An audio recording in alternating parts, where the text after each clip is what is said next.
Second year में paper second tissues anatomy का जो पेपर है उसमें हम आज टिश्यूज़ के टाइप्स के बारे में पढ़ेंगे। टिश्यू यानी कि ऊतक, कोशिकाओं का वह समूह जो उत्पत्ति, आकार एवं आकृति तथा कार्यों में समान हो, ऊतक कहलाता है। A group of cells which are similar in origin, shape and size and function is called tissue। ध्यान दीजिए, यदि कोशिकाओं का समूह उत्पत्ति में समान है परंतु किसी कार्य को करने के लिए नहीं है, अथवा यूं कहें कि असंगठित प्रकार का समूह है, तो वह समूह ऊतक नहीं कहला करके कैलस कहलाता है। तो यहाँ पर हमें कोशिकाओं का वो समूह जो किसी कार्य को करने के लिए उत्पन्न हुआ है तथा सेम सेल से एक ही कोशिका से उसकी उत्पत्ति हुई है तथा उसकी कोशिकाएं सामान्यतः आकार में समान है, तो यह टिश्यू कहलाता है। हालांकि ये आकार में समान होना हमेशा के लिए आवश्यक नहीं है। पौधों में मुख्य रूप से हम ऊतकों को दो भागों में बांटते हैं। एक वे ऊतक है जिनकी कोशिकाएं सदा विभाजन एवं विभेदन करती रहती है। ध्यान दीजिए, कोशिका विभाजन का होना तथा उसके साथ साथ में कोशिका का विभेदित होना, थोड़े से सेकंड पार्ट जो है विभेदन, वो एक एडवांस प्रकार की सिस्टम है, एक एडवांस प्रक्रिया है। विभाजन प्रत्येक कोशिका एक से दो कोशिकाओं में अथवा एक से चार कोशिकाओं में बढ़ती है, हमने समसूत्री और अर्धसूत्री विभाजन में पढ़ा हुआ है। परंतु विभाजन के साथ साथ विभेदन भी हो तो ऐसी कोशिका विभज्योतकी कोशिका कहलाती है और ऐसा ऊतक विभज्योतकी ऊतक कहलाता है।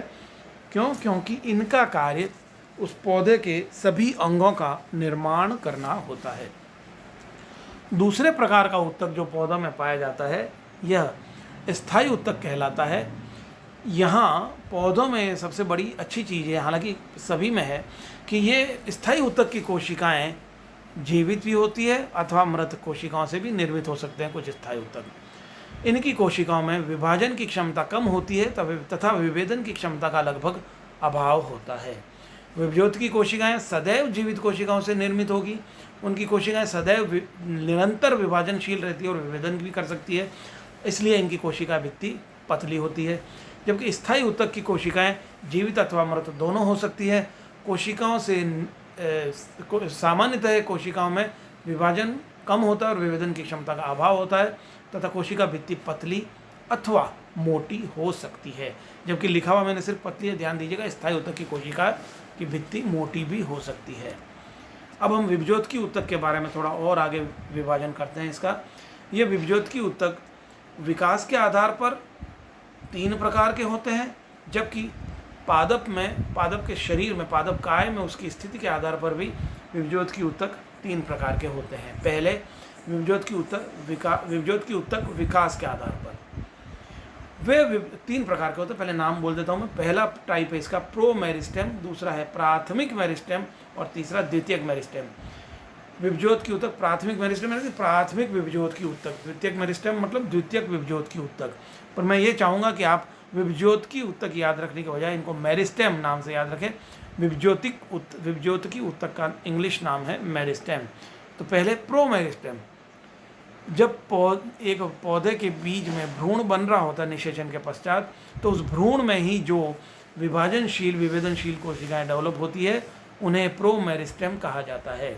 जबकि भ्रूण से जब पौधा बनता है तो उसमें सबसे पहले प्राथमिक मेरिस्टेम बनता है जो प्रो मेरिस्टेम से विकसित होता है तथा प्ररोह एवं मूल शीर्ष दोनों एवं पत्ती इन तीन जगहों पर उपस्थित होता है। ध्यान दीजिए, प्ररोह शीर्ष पर होगा, मूल शीर्ष पर होगा, इसके अलावा पत्ती में भी प्राथमिक विभज्योतकी ऊतक यानी कि प्राथमिक मेरिस्टेम पाया जाता है। तीसरा इसका प्रकार है विकास के आधार पर, वो है द्वितीयक विभज्योतकी ऊतक या द्वितीयक मेरिस्टेम। यह वास्तविक रूप में प्राथमिक मेरिस्टेम से बनता है या उत्पन्न होता है तथा आवश्यकता पड़ने पर ये प्राथमिक मेरिस्टेम की कोशिकाएं अथवा अन्य स्थायी ऊतक की कोशिकाएं पुनः विभाजन और विभेदन के योग्य बन जाती है, उनसे बनता है। और यह सामान्यतः सेकेंडरी ग्रोथ के दौरान पौधों में पाया जाता है। द्विबीजपत्री तनों में यह बीच में पाया जाता है। हमारे तने के जो स्टील जो वेस्कुलर बंडल्स है उनके बीच में सेकेंडरी मेरिस्टेम पाया जाता है, बनता है। तो ये हो गया विकास के आधार पर। दूसरा पादप शरीर या पादप काय में उपस्थिति या स्थिति के आधार पर भी विभज्योत की ऊतक को हम 3 भागों में बांटते हैं। पहला है शीर्षस्थ मेरिस्टेम, एपिकल मेरिस्टेम। यह एपिकल मेरिस्टेम मूल और प्ररोह के शीर्ष पर उपस्थित है। प्ररोह वह भाग पौधे में विभेदन और विभाजन के दौरान वह भाग जो जमीन से बाहर की तरफ बीज के बनने पर बीज से अंकुरित होने पर बाहर की तरफ आता है, उसे प्ररोह कहते हैं। यह हमेशा सूर्य की तरफ वृद्धि करता है। इसके शीर्ष पर उपस्थित शीर्षस्थ मेरिस्टेम प्ररोह शीर्ष कहलाता है। और दूसरा मूल के शीर्ष पर भी नीचे जो मूल जो कि जियोट्रॉपिक होती है, जमीन के अंदर की तरफ वृद्धि करती है, उस पर भी मेरिस्टेम पाया जाता है। तो ये होता है शीर्षस्थ प्रकार का मेरिस्टेम जो मूल और प्ररोह शीर्ष पर पाया जाता है। दूसरे प्रकार का मेरिस्टेम है यहाँ पर अंतर्वेशी मेरिस्टेम, इंटरकैलरी मेरिस्टेम, जो 2 स्थायी ऊतकों के बीच में उपस्थित होता है। तीसरा होता है पार्श्व मेरिस्टेम, जो कि पौधों के पार्श्व भाग में उपस्थित होता है, जैसे कि संवहनी कैम्बियम, वेस्कुलर कैम्बियम या कॉर्क कैम्बियम। ये पार्श्व मेरिस्टेम के प्रकार है। यह है विभज्योत की ऊतक के मुख्य प्रकार। दूसरा भाग हम पढ़ रहे थे स्थायी ऊतक। स्थायी ऊतकों को हम सामान्यतः इस स्लाइड में आप देखिए, स्थायी ऊतकों को हम पौधों में 3 प्रकार में बांटते हैं। पहले सरल ऊतक, दूसरे जटिल ऊतक और तीसरे विशिष्ट प्रकार के ऊतक। सरल ऊतक। सरल ऊतक की यह विशेषता है कि सरल ऊतक की सभी कोशिकाएं एक ही प्रकार की कोशिकाओं से निर्मित होती है, अर्थात इसकी सभी कोशिकाओं का आकार प्रकार समान होता है, उद्भव समान होता है तथा कार्य भी सामान्यतः समान होता है। इसके उदाहरण है पेरेनकाइमा यानी कि मृदुत्तक, स्थूल कोणोत्तक जिसे कि इंग्लिश में कॉलेनकाइमा कहा जाता है, तथा तीसरा दृढ़ोत्तक जिसको कि अंग्रेजी में स्क्लेरेनकाइमा। तो पेरेनकाइमा, कॉलेनकाइमा और स्क्लेरेनकाइमा, मृदुत्तक, स्थूल कोण ऊतक एवं दृढ़ोत्तक, ये तीनों सरल ऊतक के प्रकार है। इन सभी में प्रत्येक, जैसे मृदुत्तक की समस्त कोशिकाएं एक आकार की होगी, स्थूल कोण ऊतक की समस्त कोशिकाएं एक आकार की होगी और दृढ़ोत्तक की समस्त कोशिकाएं एक आकार की होगी। दूसरा प्रकार इसमें हम पढ़ते हैं वो है जटिल ऊतक। जटिल ऊतक की कोशिकाओं की ये विशेषता है कि जटिल ऊतक में सदैव 2 अथवा अधिक प्रकार के आकार प्रकार की कोशिकाओं से ये मिलकर के बनते हैं, अर्थात इनका उद्भव समान होता है परंतु आकार प्रकार अलग होता है। परंतु 2 या अधिक प्रकार की कोशिकाएं मिलकर कोई एक कार्य करने के लिए इकट्ठी होती है। यह ऊतक पौधों में मुख्य रूप से 2 प्रकार के होते हैं और दोनों ही बहुत ही महत्वपूर्ण ऊतक है, जाइलम तथा फ्लोएम, जो कि जल एवं खनिज पोषण पदार्थों के कंडक्शन यानी कि संवहन का कार्य करते हैं, जाइलम तथा फ्लोएम। इनमें से प्रत्येक में 4 प्रकार के कोशिकाएं होती हैं। तीसरा प्रकार जो हम स्थायी ऊतक का बांटते हैं वो है विशिष्ट प्रकार के ऊतक। ये वे कोशिकाएं हैं जो कोई विशेष कार्य करने के लिए मॉडिफाई हो जाती है, बदल जाती है। इनमें मुख्य रूप से एक्सटर्नल सीक्रेटरी, इसमें सामान्यतः हम सीक्रेटरी ग्लैंड्स को रखते हैं, सीक्रेटरी टिश्यू को रखते हैं, अर्थात स्त्रावी ऊतकों को रखते हैं। वे भी आगे 2 प्रकार के होते हैं। कुछ ऐसे ऊतक है पौधों में जो एक्सटर्नली कुछ सीक्रेशन करते हैं, बाह्य सीक्रेशन करते हैं, और कुछ ऐसे ऊतक बनते हैं जो पौधे के अंदर की तरफ सीक्रेशन कर आंतरिक स्त्रावी ग्रंथियाँ बनाते हैं। अब हम पढ़ेंगे सरल ऊतक। सरल ऊतक मैंने आपको बताया अभी, इसकी प्रत्येक सरल ऊतक की सभी कोशिकाएं एक समान आकार आकृति की होती है तथा एक समान कार्य करती है और इनका उद्भव एक ही प्रकार के ऊतक से होता है। इनका पहला भाग है पेरेनकाइमा या मृदुत्तक। यह ऊतक पौधे के लगभग सभी अंगों का आधार भाग बनाता है, फ्रेमवर्क बनाता है। इसकी उत्पत्ति अलग अलग मेरिस्टेम या अलग अलग विभज्योत की ऊतकों से हो सकती है। यह मुख्य रूप से कॉर्टेक्स, पित्त, पत्ती में पर्ण मध्योतक, पुष्पांग का पुष्प के अंगों में पाया जाने वाला पेरेनकाइमा, स्टेम और रूट में भरण ऊतक या ग्राउंड मेरिस्टेम इत्यादि से इसकी उत्पत्ति हो सकती है। प्राथमिक व द्वितीयक संवहनपूल पेरेनकाइमा प्राक-एदा प्रोकैम्बियम व कैम्बियम से बनते हैं। इसी प्रकार द्वितीयक कॉर्टेक्स के काग स्तर की पेरेनकाइमा फेलोजेन से बनती है। सेकेंडरी कॉर्टेक्स में जो कॉर्क लेयर बनता है उसकी पेरेनकाइमा का निर्माण फेलोजेन या कागजन से होता है, जो कि बाद में बनता है। मृदुत्तक की कोशिकाएं सामान्यतः समव्यासित आइसोडायमेट्रिक होती है। ये लगभग गोलाकार होती है इनकी कोशिकाएं सामान्यतः जीवित होती है तथा कोशिकाओं की भित्ति पतली होती है। अंतरकोशिकीय अवकाश सरल ऊतक पैरेन्काइमा यानी कि मृदुतक में अंतरकोशिकीय अवकाश उपस्थित होते हैं अथवा कभी कभी अनुपस्थित हो सकते हैं। स्लाइड में केवल अनुपस्थित लिखा है। अगली स्लाइड में हम पढ़ेंगे, इसी के कुछ कैरेक्टर्स बाकी है। जीवित होने के कारण मृदुतक की कोशिकाओं में प्रकाश संश्लेषण, श्वसन, स्रवन सिक्रीशन, घाव भरना तथा ऊतकों के पुनर्जन्म जैसे महत्वपूर्ण कार्य इसके द्वारा किए जाते हैं। इसके अलावा प्रकाश संश्लेषण से भोजन बनाने के साथ साथ मृदुतक की कोशिकाएं स्टार्च, तेल, प्रोटीन, जल इत्यादि का संचयन भी करते हैं, अर्थात ये स्टोरेज का काम भी करती है। मृदुतक मुख्य रूप से कई प्रकार की होती है, जैसे सामान्य मृदुतक, वायु उत्तक या एरेन्काइमा, हरित उत्तक या क्लोरेन्काइमा जो कि पत्तियों में मुख्य रूप से पाया जाता है और पर्ण में प्रकाश संश्लेषण का कार्य करता है। वायु उत्तक जलीय पौधों में पाया जाता है जो उनकी बॉयंसी मेंटेन करता है। संचयी पेरेन्काइमा या स्पॉन्जी पेरेन्काइमा जो कि पर्ण में पाया जाता है और स्टार्च का संवहन करता है। इसके अलावा इडियोब्लास्ट इत्यादि।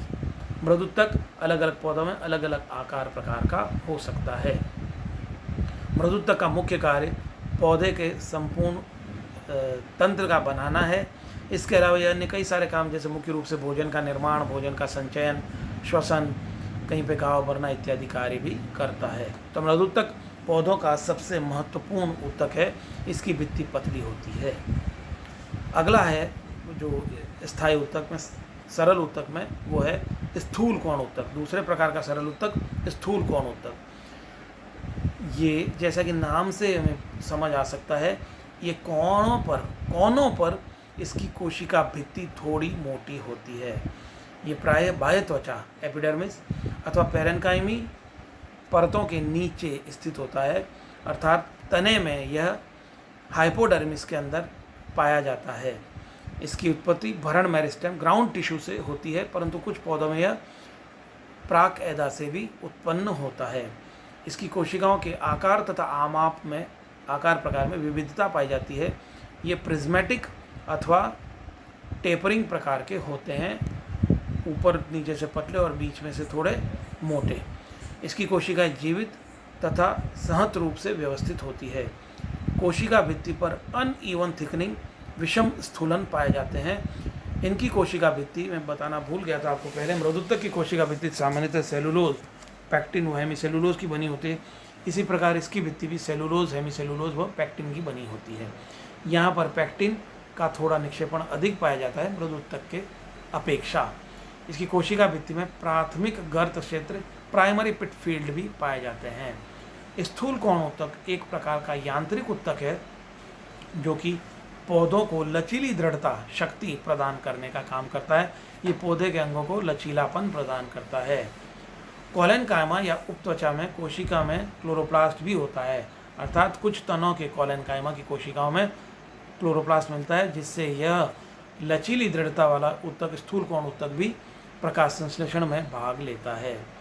सामान्यतः स्थूल कोण ऊतक तीन प्रकार के होते हैं, लेमिलार या स्तरित कोलेनकाइमा, रिक्तिकामय यानी कि लैकुनार कोलेनकाइमा व कोणीय यानी कि एंगुलर कोलेनकाइमा। पर इनकी भित्ति कहीं कहीं पर मोटी होती है। स्थूल कोण भित्ति कहीं कहीं पर कोण पर मोटी होना। तीसरा सरल ऊतक का प्रकार है दृढ़ोत्तक, स्क्लेरेन्काइमा। ये मोटी भित्ति युक्त कठोर कोशिकाओं से निर्मित ऊतक है। इसकी कोशिका भित्ति बहुत मोटी होती है और ये मोटे होने का कारण यह है कि इसकी कोशिकाओं में लिग्निन एवं पैक्टिन का निक्षेपण होता रहता है अंदर की तरफ, कोशिका भित्ति पर अंदर की तरफ। परिपक्व कोशिकाओं में कोशिका गुहा यानी कि सेल ल्यूमेन बहुत छोटी होती रहती है, संकरी हो जाती है तथा कई बार प्रोटोप्लास्ट अनुपस्थित होता है, अर्थात ये कोशिकाएं मृत कोशिकाएं होती है। दृढ़ोत्तक की कोशिकाएं जीवित नहीं होती, कई बार केवल मृत कोशिकाएं हो जाती है। दृढ़ोत्तक की कोशिकाओं को हम दो प्रकार से पढ़ सकते हैं, एक है तंतु या फाइबर्स और दूसरी है स्क्लेरीड्स।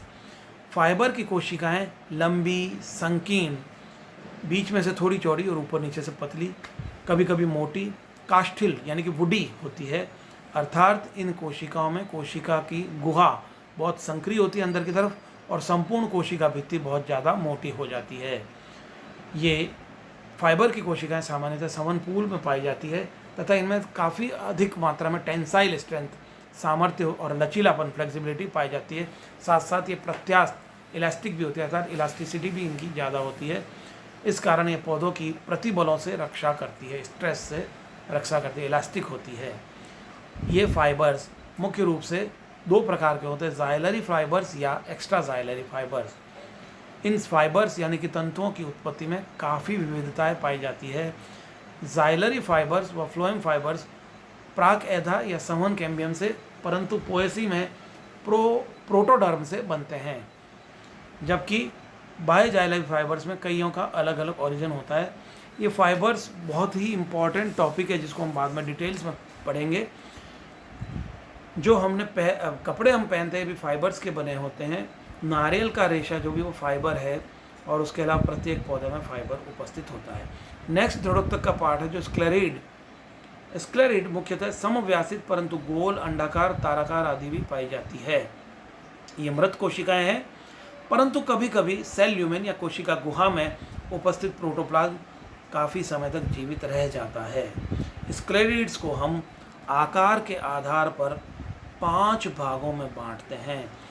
अगली स्लाइड्स में जब भी मैं इस टिश्यूज़ को और ज़्यादा टेकअप करूँगा तो इनके डायग्राम सहित आपको इनके बारे में बताऊँगा। नाम अभी आपको बता देता हूँ। एक होती है ताराब दृढ़ कोशिका, एस्ट्रोस्क्लेरिड्स, अर्थात इनकी आकृति तारे नुमा होती है। दूसरा प्रकार है ब्रैकी स्क्लेरिड जो कि समव्यासी होती है, आइसोडायमेट्रिक होती है, आइसोडायमेट्रिक ब्रैकी स्क्लेरिड्स कहलाती है। तीसरी है मैक्रोस्क्लेरिड्स जो काफ़ी मोटी बड़ी होती है, उन्हें मैक्रोस्क्लेरिड्स कहते हैं। और चौथा प्रकार है ऑस्टियोस्क्लेरिड जो बोन, हड्डी जैसी दिखाई देती है, अस्थि दृढ़क, ऑस्टियोस्क्लेरिड्स। और लास्ट है ट्राइकोस्क्लेरिड, बाल या रोम जैसी होती है, पतली लंबी स्क्लेरिड कोशिकाएं। परंतु ध्यान देने वाली बात है कि इनमें सभी में एस्ट्रोस्क्लेरिड हो, ब्रैकीस्क्लेरिड हो, मैक्रोस्क्लेरिड, ऑस्टियोस्क्लेरिड हो या ट्राइकोस्क्लेरिड हो, इन सभी में कोशिका गुहा बहुत छोटी होती है और संपूर्ण स्क्लेरिड का भाग मुख्य रूप से भित्तियों द्वारा भरा रहता है। और शुरुआत में मैंने बता दिया था कि दृढ़ोत्तक की कोशिकाओं में जो भित्ति है वो कैल्शियम पैक्टेट, वो पैक्टिन पदार्थों तथा लिग्निन और इसके अलावा अन्य कई सारे पदार्थों के निक्षेपण से बनती है। तो ये एक जनरल टॉपिक है आज हमारा इनके बारे में, टिश्यूज़ के बारे में। धन्यवाद। अगले टॉपिक में और डिटेल में पढ़ेंगे।